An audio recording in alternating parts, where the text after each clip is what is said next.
Well, football fans, today concludes the Big D's divisional breakdown as we look at the AFC East. So that means we're talking Bills, Jets, Patriots, and Dolphins.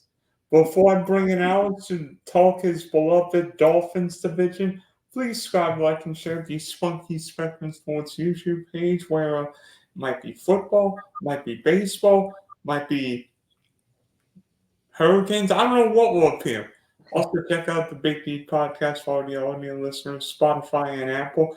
Big week of content. Might be Hurricanes, baseball, football, college football, UFC. So, AFC East. I guess I have to bring back Alice to talk all things Bills, Dolphins, Jets, and Patriots. So, Alex, I see you wearing a Tyreek Hill jersey. Does that mean you're going to run a 4.240 today? Hey, I very well just might. I'm feeling fast today, Dylan. You better be fast because wait, when was the last time Miami? Quick! When was the last time Miami won the AFC East? 2008.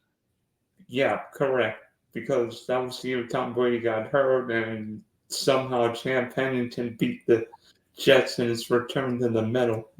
Never forget where I was for that game. But Paul won't forget it either. Yep. So, obviously, I mean, New England controlled this division seemingly for all the 20th century, but last 4 or 5 years, the Buffalo Bills have reigned supreme in this division. Will it be Buffalo's division, or maybe you hope witching Miami could, or some other team could take advantage? So, let's start in Orchard Park with the Bills. Don't tell me the Bills lost another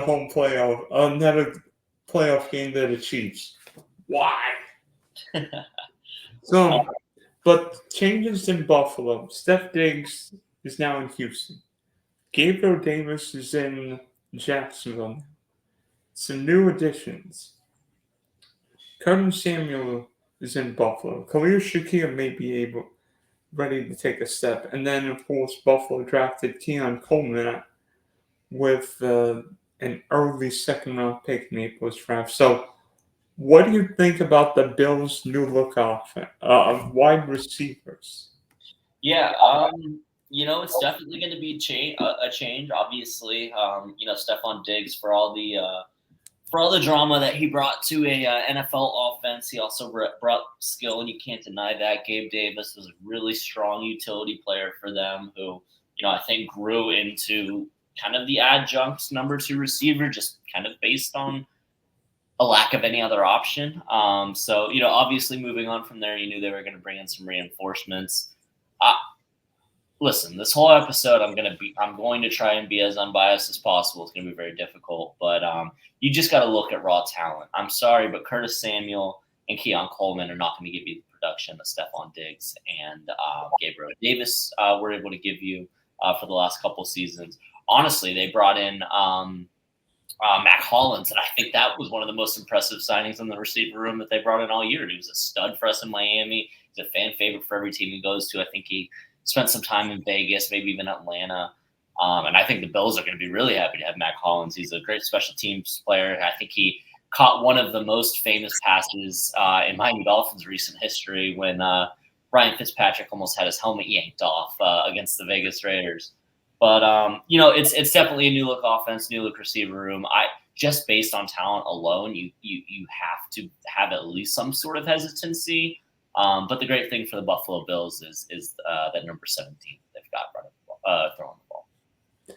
You know what I think of this Buffalo Bills receiving core? Reminds me so much in the Kansas City Chiefs after they traded Tyreek Hill.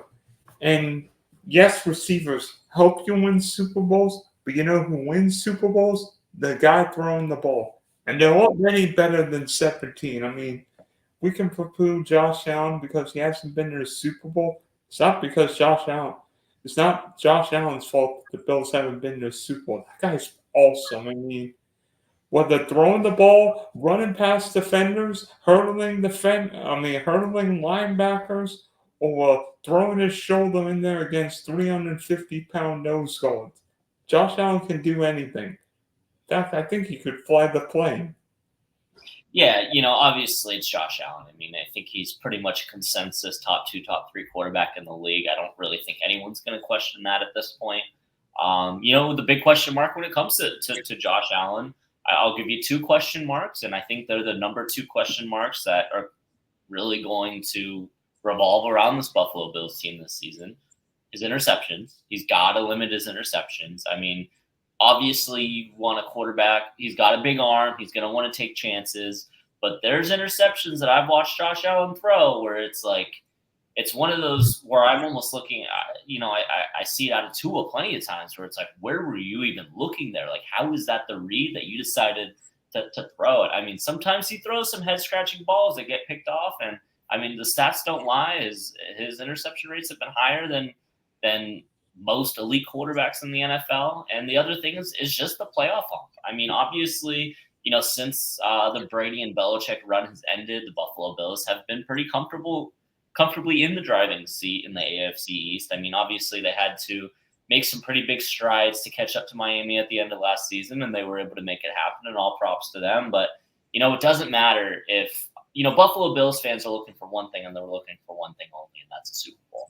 At least an appearance. And I think Buffalo Bills fans over the age of 40 probably even need more than that after, a certain run of 4 straight Super Bowl losses. Of course, I had to throw that in there. But, I think it's Super Bowl or bust. I think, the roster isn't as good as it has been in the last couple seasons. It's just going to put that much more pressure on Josh Allen. Yeah, it's better. That's definitely one way to look at it. But, it's they've got the same head coach. Obviously, they've got the same quarterback going into the season. It's just a matter on if they can get past a very loaded AFC and, if they can go ahead and win this division, because I think it's going to be the toughest test since the post-Brady and Belichick dynasty. This is going to be the toughest test for them going into the regular season. By the way, look up 2023 interception leaders last year. Sam Howell led the league with 21 picks. Josh Allen threw 18. Jalen Hurts threw 15. Pat Mahomes, Tua, and Trevor all threw 14 picks this year. You know what? Guys are going to throw picks. Matthew Stafford throws interceptions. So what? Johnny Unitas threw interceptions. So what? Tony Romo threw picks. I mean, you want to know how many picks Peyton Manning threw his rookie year? Yeah, but that's his rookie year. He wasn't expected to be taking the team to the Super Bowl his rookie year.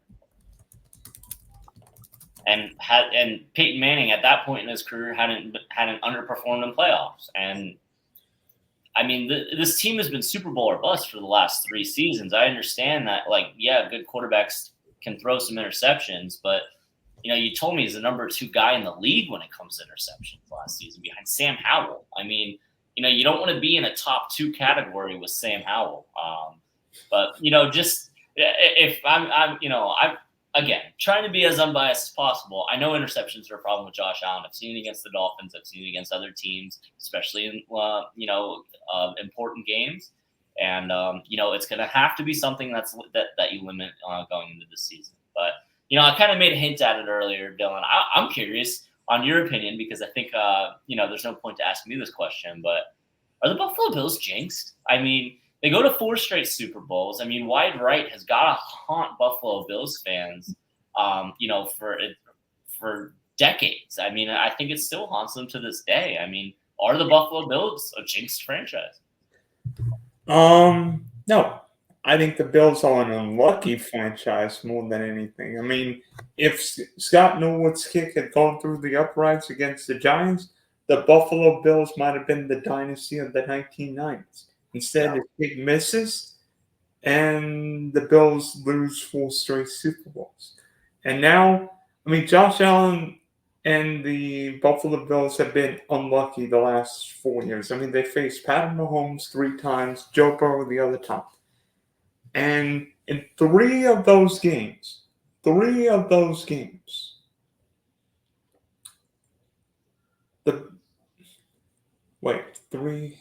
couple of those, well, actually 2 of those games against the Chiefs. The last 2 games against the Chiefs, the Bills lost on a last-second play. One was a touchdown, and the other was a missed field goal. You imagine if the Kansas City Chiefs don't score that miracle, kick that miracle field goal with 13 seconds left in that division round, we're talking Buffalo in the Super Bowl, probably winning against the Rams. Because who knows if the Bengals beat the Bills, but I think the Bills probably. And then last year, who knows? Maybe the Bills beat the Ravens in Baltimore. I think the Bills are more unlucky than anything. I mean, who would think that Steph Thinks would just not show up the second half of the year? Who would think that the Bills defense would turn 57-year-old Travis Kelce and the rest of the Kansas City receivers in their prime Travis Kelce and anyone not named and anyone looking like Tyreek Hill? Yeah, I mean, you make great points, and I think you're very right to assume all of those things. I mean, the biggest thing that I have to say about it is the very first thing you said is if. I mean, if they did this, I mean, if the Miami Dolphins didn't blow a 14-point lead to the Tennessee Titans at home on Monday Night Football last season with 3 minutes left in the game, the Dolphins win the AFC East. They don't go to Kansas City in below zero temperatures, and they're hosting a playoff game. I mean, it's great and all that. They almost beat the Bengals and they almost beat the Chiefs. And if it wasn't for a field goal, if it wasn't for giving up a full-length field in 13 seconds, we're talking about a whole different situation. But we are. I mean, that's the reality we're in. All I'm going to say is, I'm looking at a team that lost their top two receivers. They lost their top pass rusher in Leonard Floyd. They lost their starting center in Mitch Morse. And they're going to be reliant on rookies and young players and incoming players who haven't been extremely successful in previous franchises, i.e. Curtis Samuel. I mean, sure, he was okay for Washington, but, he's not a marquee wide receiver signing that you lost in Stephon Diggs. There's a lot of – and if it wasn't for the Dolphins absolutely blowing the AFC East lead division last season, we would have been looking at a whole different playoff story for the Bills last season anyway. They would have been going to Miami in the first round of the playoffs. So, it's – in my opinion, I don't see how the Bills roster got better. I see that there's potential depending on if the rookies pan out.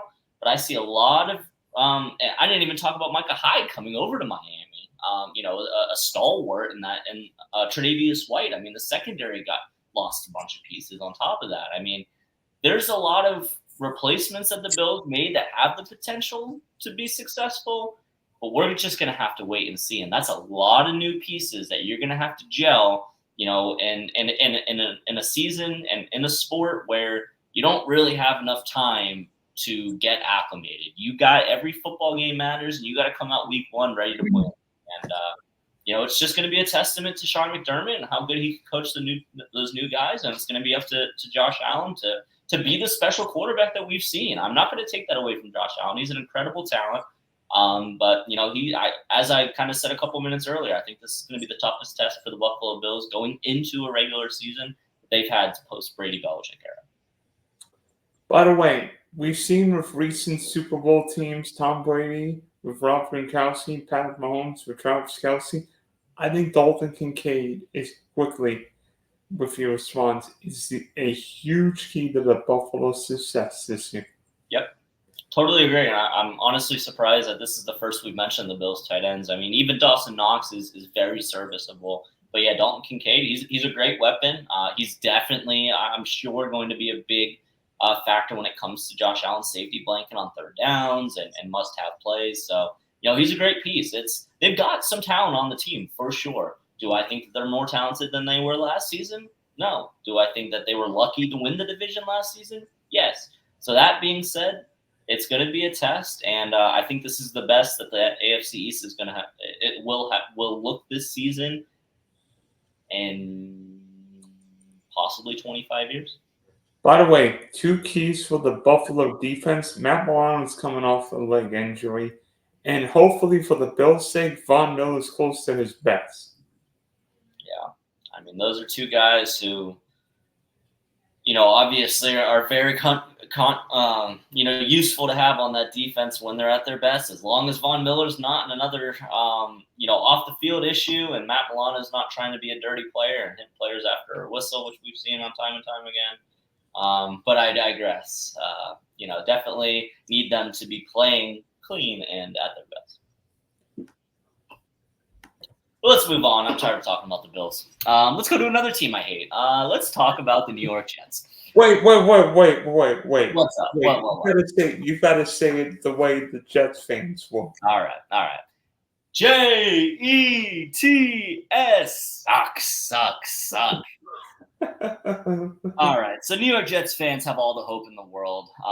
On paper, they have a phenomenal roster from top to bottom, really. I mean, the defense should be one of the top defenses in the NFL this season. They finally get Aaron Rodgers after now a full season of, 3-play season that he had last season coming back from the Achilles injury. One of the most electric young running backs in the NFL, great receiving core. To bat, they got rid of Zach Wilson, which is always going to be a plus for your team. What I want to know, Dylan, is, obviously the sky is the limit for the New York Jets. I think Jets fans have certain expectations that I'm not so sure the rest of the NFL might necessarily agree on, but I want to hear your take. Is this team going to perform in 2023 or 2024, 2025 as well as they look on paper? I think the New York Jets are going to crash and burn in the AFC East this year. We agree on something, Dylan. We're already seeing him with Hassan Reddick. He's holding out for a deal, and I'm like, that's pure Jets that Hassan Reddick doesn't want a new deal. The Jets traded Sam Huff to Philadelphia, which didn't want to deal with Hassan Reddick, and now guess what? The Jets have a big kerfuffle on their hands. Not only is he holding out, he officially submitted a trade request today. The guy has played less snaps than Aaron Rodgers has for the New York Jets, and he's already requesting a trade. Talk me through that, because obviously, he had the expectation that he was going to get traded, and typically it happened with Tyreek Hill. It's very commonplace in the NFL. When a big name player gets traded, a lot of times they get a rework on their contract, either an extension or just reworking the numbers. And obviously that's something he was looking for. We are now weeks away from the start of the regular football season, and no extension has been offered, or at least been accepted. And, at this point, we're in August. We're already running into the second week of preseason games. Is there any way that this can get resolved, or is he going to be shipped out to another team before he even puts on the jersey? And the team that gets Hassan Reddick's going to get him out of value too. Yeah. It's just, I don't get some moves the Jets made.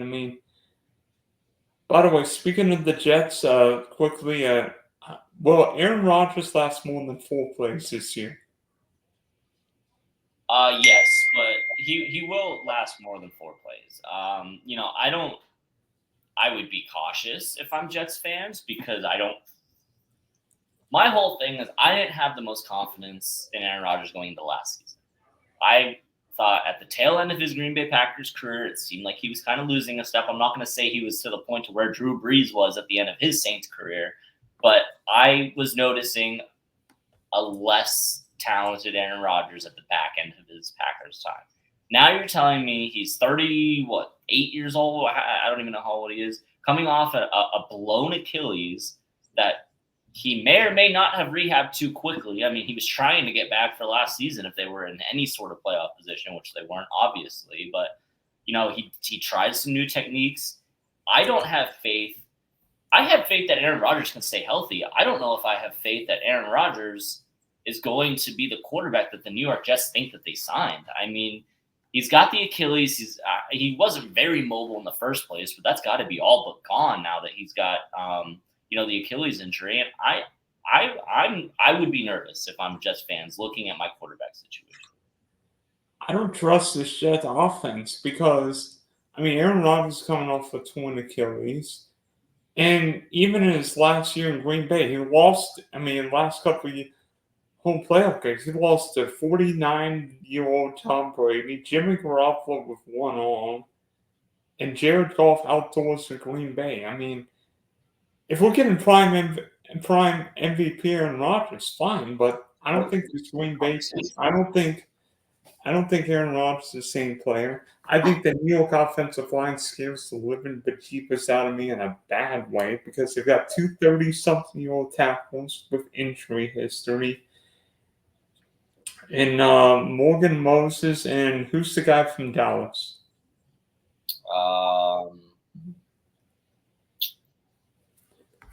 Tyron Smith. Tyron Smith, thank you. I don't really like that situation. And the New York Jets offense is going to be more likely reliant on Breece Hall and Garrett Wilson. And we all love Breece Hall and Garrett Wilson. If those guys get nicked and all, the New York Jets aren't going anywhere this year. Yeah. I mean, this offense has to run through Breece Hall. You have to be able to take the load off of Aaron Rodgers. I don't care how long he's been recovered. I don't care how good he says that this Achilles is feeling. This offense has to go through Breece Hall. He's got to be option number one. He's got to be option number two. And option number three can be Aaron Rodgers throwing to Garrett Wilson. And it's not a bad option three. It's not a bad third choice.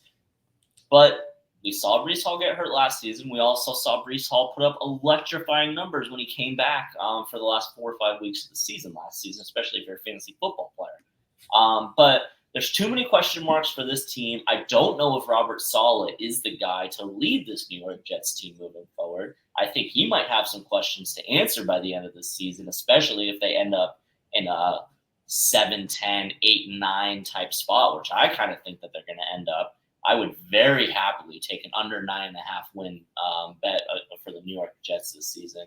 It's just the defense is good, maybe a little overrated in my opinion, and I think the offense is going to be a lot weaker than Jets fans expect it to be. I'm glad you and I kind of see the same, are on the same page here because I don't see what Jets fans are saying. I don't think they're a Super Bowl contender. I think they might, if things go right for the Jets, they're looking at probably the 7th wild card spot, in my opinion, and that's if things go right.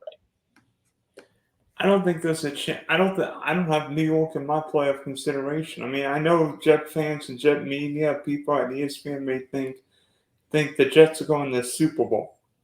Wait, so Aaron Rodgers is going to beat Pat Mahomes, Lamar Jackson, Joe Burrow, Josh Allen, Justin Herbert, Trevor, Tua? Yeah, there you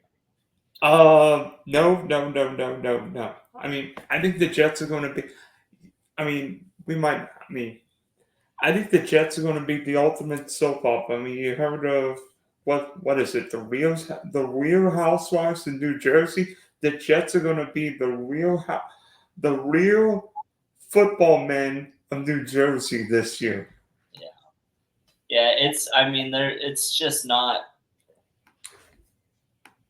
And who knows? I mean, we haven't seen Aaron Rodgers play football in so long.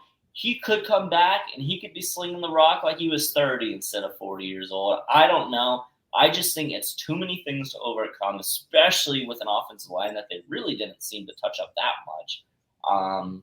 And it is a bit of used parts, I will say, on the replacements that they did bring in. I just think there's too many things that have to go right. I don't love Robert Saleh as a head coach. I think the defense is a little overrated and too many injury concerns on the offensive side of the ball for them to really contend, in my opinion.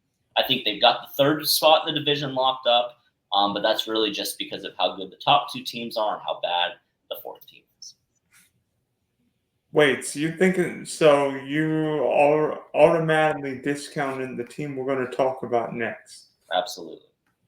This should be short.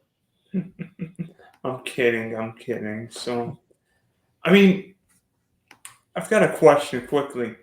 In drafts, everybody's doing redrafts, fantasy, best ball. I've done too many drafts to count. Yep. One word: Breece Hall or Bijan Robinson? Tough is my one word. Toss up even.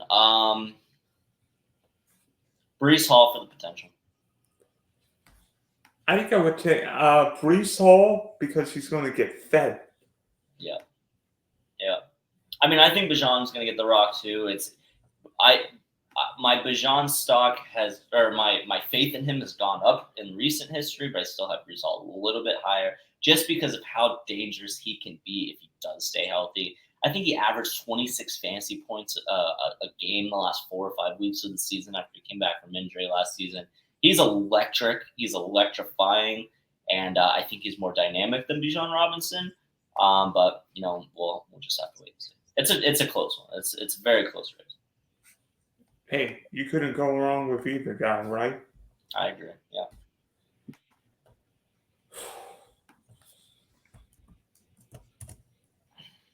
All right. I guess it's time to talk about the team up north. The New England Patriots started a new era, obviously, with Bill Belichick moving on. I think that was obviously, the biggest storyline of this offseason when it came to the New England Patriots. Gerard Mayo coming in, former defensive player for the New England Patriots themselves. I think he has been kind of a disciple in the Patriot way, which is kind of what Robert Kraft and the Patriots were looking for, someone who has that same kind of Patriots mentality that Bill Belichick had instituted into that franchise for the last 25 years. Unfortunately for Gerard Mayo, he's got a pretty abysmal roster. The biggest question mark talent-wise is how Drake May is going to perform. I think it was a great move, obviously, to move on from Mac Jones. You're very familiar with his landing spot. Jacoby Brissett is a veteran who's been around the league. He's shown that he can be a guy that you can learn from. But it's going to be Drake May's team. We all know that, at least eventually. And it will be interesting to see how he performs. But, do you see any promise out of the New England Patriots this season? I mean, is there any situation where you could see the Patriots winning more than 4 or 5 football games? I think New England's going to be one of the 2, 3, 4 teams in the league, and we know what those teams are going to be. One will probably be the Giants. One could be Carolina, and then one of them and then Vegas will probably be the other one. Yeah. I just think New England has not done offense other than maybe the 2007 year when the Patriots set all kinds of records. New England just doesn't do offense. And I don't think it's going to change this year. I mean,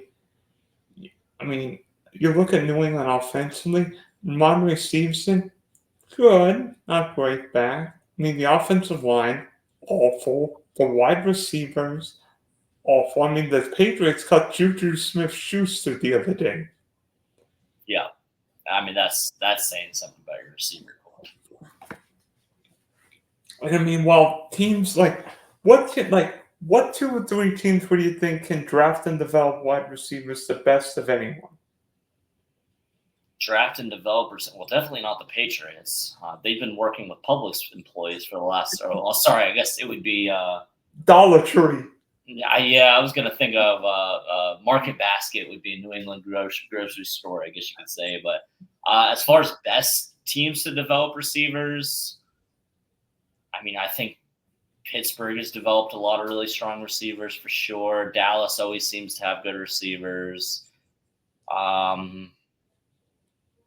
Green Bay takes guys and makes them pretty. I mean, obviously, I don't know if Jordy Nelson coming into his NFL career, people had him being one of the better tight ends of that decade. So don't forget the Rams too with McVay. The Rams for sure. I mean, even throwing it back to Torrey Holt, Isaac Bruce days. Way to show him turf. Yeah, but we saw Puka Nacua did last season. But honestly, with New England, I mean, who's New England's number 1 receiver right now? To me, even though he might not start the season, I think it's Jalen Polk, the rookie from Wazoo. I mean, I like Polk, but he's not necessarily on depth chart wise. Wait. Kendrick Bourne. He's coming off. Well, Kendrick Bourne is coming off a torn Achilles. Yeah. Devontae Parker retired. Yeah, New England's starting receivers right now are Kendrick Bourne, Pop Douglas, and Jalen Polk. Yeah, that's and you think about the situation that J.J. McCarthy is in with the Minnesota Vikings, getting to throw to Justin Jefferson and T.J. Hawkinson, and now you look at Caleb Williams having DJ Moore, Keenan Allen, and Rome Medusa. Cole Kmet even. Yeah, I mean, talk about a tough situation to be in. You don't have that strong of a run game. I mean, Antonio Gibson and Ramondre. I mean, we just talked about the receiver room. We talked about the offensive line. I mean, it's an ugly offense on paper, man. And a first-year head coach. I mean, rookie quarterback. If not, you have one of the ultimate journeymen that's not named Ryan Fitzpatrick. It's just, I mean, Bailey Zappi might see some looks depending on, how Jacoby Brissett and Drake May go. It seems like they love to throw Zappi in there every once in a while. So, I don't know. And Patriot fans booed him the other night. Yeah.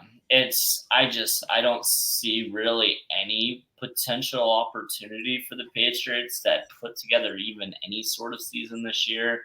As I talked about with the Bills, this is probably the best the AFC East has looked in 20, 25 years. And unfortunately for the Patriots, they don't have the roster to compete with playing these guys 6 games out of their 17 games this season. And even if Drake May overachieves, there's not enough talent on that team on either side of the ball with a first-year head coach. I just don't see any way that this team wins more than 5 football games. Am I crazy for saying this? But could Joe Milton end up being the Patriot rookie quarterback everybody talks about? Because Joe Milton actually looks better than May. Now, part of May's problem is he's not ready to play this year. Right. But Joe Milton looks bigger. He's got a huge can't. Saw this guy play at Tennessee. He can make any. Joe Milton might have one of the strongest arms I've seen in a long time. He could rival Josh Allen blow for blow. Yeah, and the hype is definitely around Joe Milton right now. I mean, I think everyone's kind of talking about him, but that's what happens in preseason. I mean, the problem with Joe Milton's situation is it's a loaded quarterback room. I mean, chances are someone's going on either practice squad or being released. I can't imagine that the Patriots go into the season with Drake May, Bailey Zappi, Jacoby Brissett, and Joe Milton all on the active roster. So, I mean, it seems to me that Zappi would be the odd man out there just because they just invested a draft pick, and I think the Patriots kind of know what they have with Zappi. But either way, I mean, even if Joe Milton does seem to be successful, it's the same situation that Drake May is in, and I just don't see the pathway to get there with the current talent that the Patriots have, or lack thereof, I guess you could say. Might New England have been better off drafting Marvin Harrison Jr., such a loaded receiving draft, and then maybe take a quarterback next year, whether it be sign a Dak Prescott or take one of these young quarterbacks, whether it be Georgia's Carson Beck or Texas's Quinn Hughes. Yeah, I mean, I think that's. I honestly, I think that probably would have been smarter, just because at the end of the day, I mean, is Drake May putting you in a better position to win than going into the season with Jacoby Brissett and Bailey Zappi? I don't think so. Or you have the opportunity to draft a generational talent in Marvin Harrison Jr. I mean, at least that's what we're expecting out of him. I love that line of thinking. I think you could either make a play for Dak next season, but you're not winning anything this season. Drake May is not going to elevate your franchise this season. And even when Brady was in New England, they didn't have any receivers anyway. I mean, Brady obviously made Amendola and Edelman into the guys that they were. I mean, the Randy Moss experiment worked very well for the Patriots, but other than that, I mean, it was Chris Hogan's and just guys that Tom Brady was able to pretty much gift a career to. But it's never really been a strong piece of recruiting for the Patriots or a strong developmental piece for them. Drafting someone with that elite ability is probably the best way to be able to get that to happen. Honestly, I mean, Drake May in Minnesota be a match made in heaven. Drake May in Foxborough could be a match made in a four-letter word that I'm not going to use here. Yeah. So we've done 31 teams. We've gone from one division to another. There's one team left, and it's the Miami Dolphins. So, Alex, Oh, now Tua got one of the richest contracts in NFL history. So he's Jalen Warner, Tyreek Hill, ready to rumble. Offense looks like it could be faster than ever. From a neutral standpoint, not a Dolphin, what do you see from Miami, particularly offensively this year? I mean, offensively, it's going to look very similar to last season, in my opinion. I mean, the only real differences on the offensive side of the ball that I'm looking at is Jonnu Smith coming in for Durham Smythe / Mike Gesicki from a couple years ago. We never really had someone at that tight end position who was dynamic enough to make a difference. I think Jonnu Smith fits in very nicely. One of my biggest concerns on the offensive side of the ball is the health issues that we dealt with at running back last season. I mean, Raheem Mostert and Devon Achane were unbelievable last year. I mean, Raheem Mostert, I think he just scored another touchdown while I was just talking. But the great thing I love about what the Dolphins did this offseason, specifically in the draft, is drafting Jalen Wright, and it's an insurance policy. At the end of the day, I think Mike McDaniel got a steal at Jalen Wright in the draft. I think 31 other teams should have made the decision to draft him before they let the Miami Dolphins do it. And I think some teams are going to be paying that price if, and knock on wood, I hope it doesn't happen, but if Devon Achane or Mostert does get hurt this season, I think Jalen Wright's going to be able to slip right in. Obviously, the receivers are the receivers. We know what we're getting into. The Dolphins didn't have a choice but to pay to. There was no alternative. This was what you're not going to blow up the roster that the Miami Dolphins have by letting Tua walk, not giving him his payday. There was no other option than for the Dolphins to give Tua that contract extension. Where the Dolphins are probably closer than any other team in the NFL to making the next step. And I think that they've got all the pieces to make it happen. The one concern that, obviously I mentioned running backs getting hurt. Injuries can happen to anyone. So it's a little bit, it's not very analytical, I guess you could say. The one concern is going to be the offensive line. I think losing Connor Williams hurt, losing Robert Hunt hurt. But we have been much better at developing offensive line over the last couple of years. There's been a couple players who have made strides, guys who we thought were never going to be successful. Then all of a sudden last season, we're putting in some good shifts. We still have Teron Armstead. I'm fine sitting Teron Armstead for the first 6 weeks of the season if it means that he'll be able to play during the playoff stretch. But as far as the offense goes, it's going to be fast. You're going to see the motions. It's going to be very similar to the offense that we saw last season. I just think it's going to be faster. It's another season of Tua to improve and progress. He lost some weight. His goal this season is to be more agile, to be able to make more plays happen. I think that's the biggest knock on Tua Tagovailoa is if the play breaks down. Last season, he did not show the ability to be able to save a play if it broke from the beginning. I think with him slimming up a little bit and getting more agile, we're going to see a change in that. He knows how to fall. I'm not worried about the concussions. It's really just a matter of the offensive line being good enough. And with Tua's quick release, most of the time it doesn't even matter, but it is those plays where he has to have a couple more seconds for Tyreek Hill to get down the field. And, we'll just have to wait and see. When it comes to that, I really like the Patrick Paul draft pick, and I think he's going to be a stud to come in and help out that offensive line. But, I think we're going to see a lot of similarities to what we saw last season on the offensive side of the football. It's just going to be a little faster, a little fresher. Mike McDaniel had a full off season to experiment, and it's going to be better. There's a lot I like about this team, particularly offense-wise. The offensive line scares me. But defensively, I think they're a question from this team. how will Jalen Phillips and Bradley Chubb recover after big-time injuries? Yeah. And then I look at the back half of the Dolphins' schedule. From Week 9 on, the Dolphins are going to be playing a lot of outdoor games. And not outdoor games in Tampa either. I mean, Week 9, you go to Buffalo. Week 10, LA. Week 13, at Green Bay on Thanksgiving night. Week 17, at Cleveland. Week 18, the Meadowlands. I don't know about you, Alex, but I don't think the Browns play in an indoor stadium yet.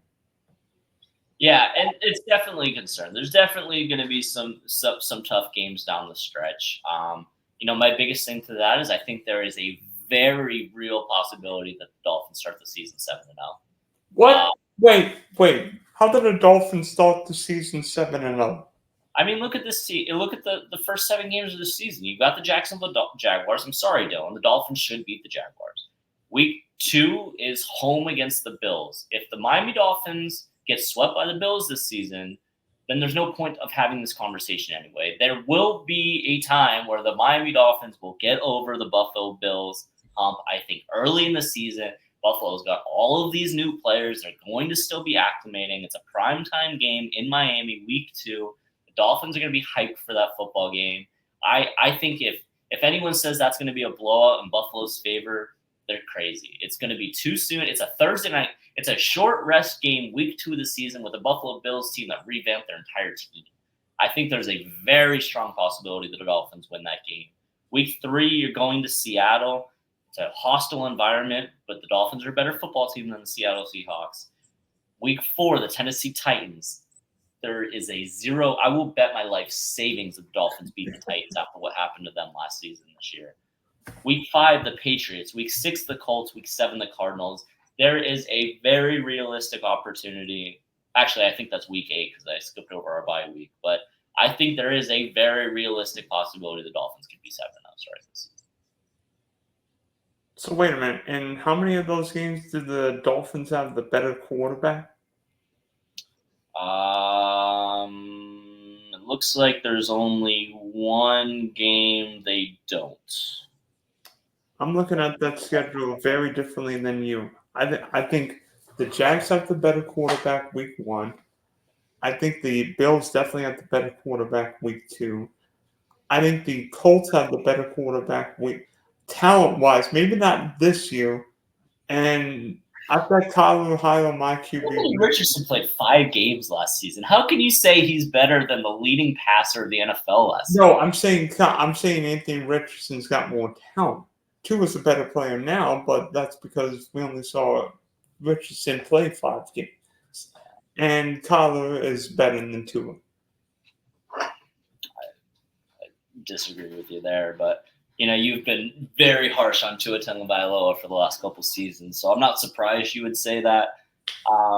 And talking about the defense, I do want to jump into that really quick because I don't see the question marks that people see out of this defense. I see the Dolphins bringing in Kendall Fuller, the number 7 PFF cornerback in the NFL last year, to replace Xavier Howard, who has been a shell of himself. Ever since Xavier Howard got double-digit interceptions, we haven't seen him since. He has just been declining. He's got all of these off-the-field issues. It was time for Xavier Howard to move on from the Miami Dolphins. He is a legend. I'm grateful to him for everything he did in the Dolphins uniform, but it was definitely time to move on. You're right about the Bradley Chubb and Jalen Phillips recoveries. It's a tough injury to come back from, especially when you're looking for that jump off the defensive line on the edge. But they're as talented players as it comes at that position, and you just have to have faith in their rehab process. And then I look at the secondary as well. Obviously Jalen Ramsey opposite Kendall Fuller. You've got Javon Holland, who I think is probably one of the most underrated defensive players in the NFL. You can ask Jets fans, about Javon Holland after he returned a 99-yard pick 6 on a Hail Mary against them last season in the Meadowlands. Yes, we lost Christian Wilkins, who's definitely going to, leave a hole there, but everyone forgets about Zach Sealer, who is doing who's almost just as productive as Christian Wilkins sitting right next to him in that interior of the defensive line.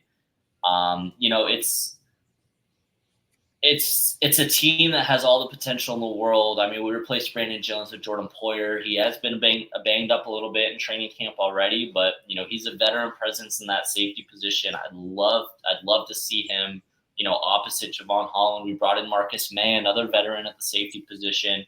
I think there's a lot of answers. There's a lot of changes that happened with the Dolphins defense. Andrew Van Ginkel, but they answered it with Chop Robinson in the first round, who has been impressing everyone, at least from what I've been hearing from the beat reporters on, in Dolphins training camp so far. I see a lot of questions that I had coming into the offseason at the end of last season, and I see a lot of answers that the Dolphins provided for it. I think even the Odell Beckham Jr. signing. I mean, Dolphins wide receiver 3 last year was either River Craycraft or Braxton Berrios. We don't need Odell Beckham Jr. Wait, so Odell Beckham, who's on the physically unable to perform list? Yeah, it's precautionary. I'm not asking Odell Beckham to have a 1,000-yard season. I'm asking Odell Beckham to be sure-handed on third downs and to be a safety valve option when defenses try to take Tyreek Hill and Jalen Waddle out of the game. I mean, I think Jonnu Smith and Odell are going to be great complementary pieces. They're not going to be the focus of the offense. We don't need them to be. Odell wasn't the focus of the offense in Baltimore, and we have better talent than Baltimore does. He doesn't need to be that guy anymore, and I think he's going to fill in the role very nicely. It's my team. I can go on forever. At the end of the day, I think the Dolphins have as high of a ceiling as any team in the AFC East, just for the sake of it's a team that is bringing back their most important pieces. They've got one of the most exciting head coaches in the NFL leading this team with another season under his belt. I mean, I see more question marks out of the Buffalo Bills and New York Jets than I see out of the Miami Dolphins. And that's the only thing I can look at. I mean, I look at the Bills, I see their entire team transforming, in my opinion, getting worse. And I see the New York Jets, who I think have question marks all over the field. But, yes, the Dolphins have question marks, but I think their ceiling and their floor are higher than both the Bills and Jets this season. Whew. So that's going to make this week 1 bet between our teams more interesting. Yeah, it sure is, huh? Yep. Can't wait to discuss that. So I know you've got one last question for me. I sure do. I don't think you need to bother asking me this question, but I will ask you, Dylan, who's going to win the AFC East this year? Alex, you know what the phrase is. Nobody circles the wagons like the Buffalo Bills. You know what? If the Buffalo Bills aren't going to just be circling the wagons, they're going to be circling the wagons and beating up everybody in the AFC East for a 5th straight divisional title. All right. You heard it here first. I can't wait for you to be wrong. And I'm hoping that Miami Dolphins put up another 70 points this season just to shut up the haters. Oh. Make it 73. Let's break the record. Mike McDaniel didn't want to do it last time. He was saving it for this year. So wait. The Dolphins are going to put up 73 points against what? Themselves? Maybe the Titans, man. I'm telling you, there's not a game on that schedule that I guarantee a win more than that Dolphins-Titans game week 4. I mean, the Derrick Henry-less Titans after that. I mean, that game single-handedly cost the Miami Dolphins their entire season last year. You don't give up. You don't blow that game. The Ravens blowout at the end of the year last year. The Bills game on the last game of the season. None of that matters. The Dolphins have already won the division and are playing a home football game in the first round of the playoffs. The Tennessee Titans don't stand a chance in week 4, and I think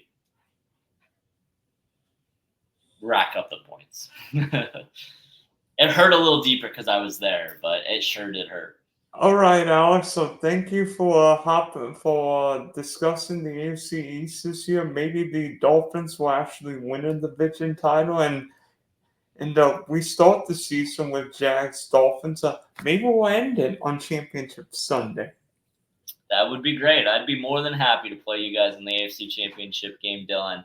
And I always give you my fins up. I'm going to give it to you as well. But you're also in for another treat here.